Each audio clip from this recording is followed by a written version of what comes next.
देखिए,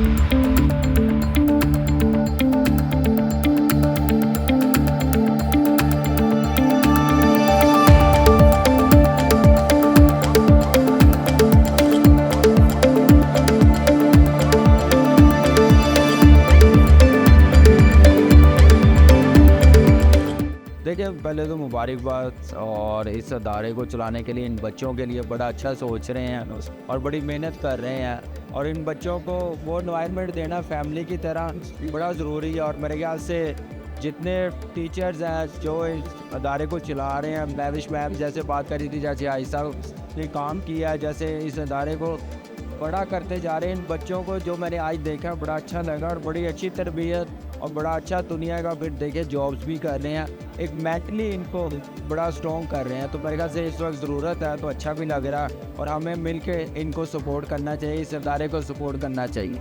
अल्हम्दुलिल्लाह, ये जो स्पेशल बच्चे होते हैं उनकी उम्मीदें रोज़ टूटती है, रोज़ बनती। ये बेचारे, इनके बारे में या इनके वालिदैन ही सही बता सकते हैं आपको कि क्या हाल है। बस हमारी कोशिश है कि हम खिदमत करें इनकी, और अल्लाह राज़ी हो जाए। वो इसी सिलसिले में हम कर रहे हैं। 20 साल 2-2.5 से ऊपर हो गए। अल्लाह ताला हमें भी कामयाब करे और इन बच्चों को भी ठीक करते। सबसे पहले तो मैं हाजी मसूद, इनकी फैमिली को, स्पेशली इनके बेटे को और बेटी को, तो इनका ग्रुप जो है चैनज ग्रुप, इनके पीछे जो है सपोर्ट में खड़ा होता है, मुबारकबाद दूंगा। माशाल्लाह कई सालों से ये काम कर रहे हैं। ये छोटे छोटे बच्चे जो हैं, ये आज माशाल्लाह खाली ताई की रिहेबिलिटेशन जो है, खाली इनको पालना, इनके घर वालों को इन मसाइल से आज़ाद करना, बल्कि इनको माशरे का एक कारामद जो है इंसान बनाना और उसको जॉब भी कराना, बहुत बड़ा काम है। मुबारकबाद देता हूँ माशाल्लाह। और ये सोशल जो है स्पेशल बच्चों के लिए बहुत सारी तंजीमें काम करती है, और एक नारा करते हैं कि ना उम्मीदी से उम्मीदी का सबब।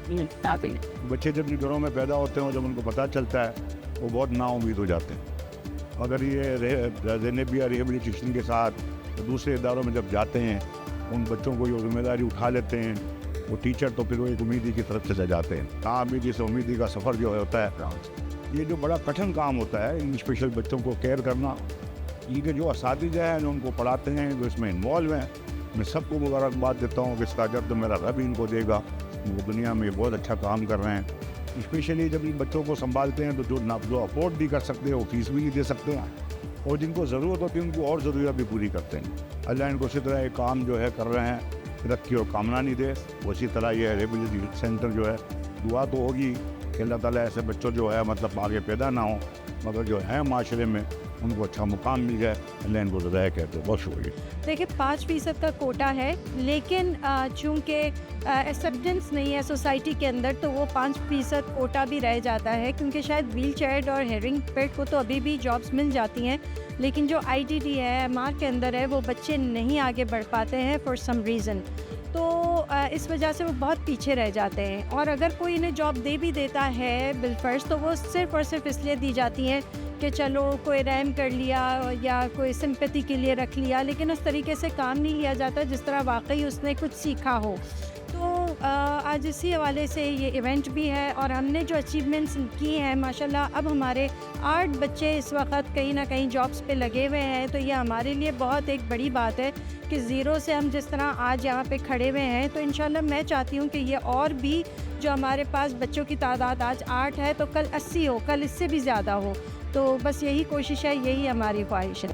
बिल्कुल हमारी सोसाइटी से सबसे पहले तो यही एक मैसेज है कि आप लोग प्लीज़ इन बच्चों को एक्सेप्ट करें। सबसे पहले तो हम फैमिलीज़, पेरेंट्स ही एक्सेप्ट नहीं करते हैं, तो ये भी बच्चे उतने ही हैं, मैं इतने ही काबिल हैं, इनको आप एक्सेप्ट करें और इनको ज़्यादा से ज़्यादा जो है मोहब्बत दें, अटेंशन दें, अप्रिशिएट करें।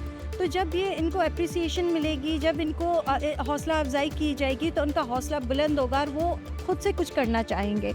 हमारे यहाँ पे सोसाइटी में इनको दबा दिया जाता है, इनको सुना नहीं जाता, और फिर वो जो है दिल बर्दाश्ता हो के वो कुछ भी नहीं कर पाते। तो मेरी एक सोसाइटी से एक रिक्वेस्ट है कि प्लीज़ इनको भी उतना ही हक़ है जितने दूसरे तमाम बच्चों को है, तो प्लीज़ इन्हें एक्सेप्ट करें। Thank you. अच्छा, ज़ैनब रिहेबिलिटेशन सेंटर जो है 2003 से जो है डिफरेंट एबल्ड बच्चों के लिए काम कर रहा है, जहाँ पे उसे थेरेपी दी जाती हैं, स्पोर्ट्स पे काम किया जाता है, एकेडमिक फंक्शनल एकेडमिक्स किया जाता है, और फिर जब वो 15 इयर्स के एज पे जाता है तो उसे शिफ्ट करते हैं आफ्टरनून शिफ्ट में, और वहाँ पे उनको स्किल्स लर्निंग के प्रोग्राम्स में डाला जाता है जहाँ पे वो स्किल्स सीखते हैं और आगे बढ़ के कहीं ना कहीं कुछ हुनर सीख लेते हैं ताकि वो आगे बढ़ के अपने लिए कुछ कर सकें।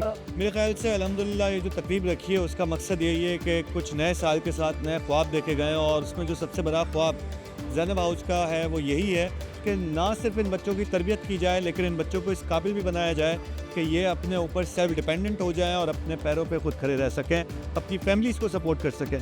और इस कहानी के दो पहलू हैं, एक तो ये कि डेफिनेटली स्कूल, उनके वालिदैन, उस्ताद तो इस चीज़ पे काम कर रहे हैं कि बच्चे खुद काबिल हो जाएं, अपने पैरों पे खड़े हो जाएं, लेकिन उसके लिए सोसाइटी की बहुत ज़्यादा रोल की ज़रूरत है कि वो अपने लिए ऐसी अपॉर्चुनिटीज़ क्रिएट करें।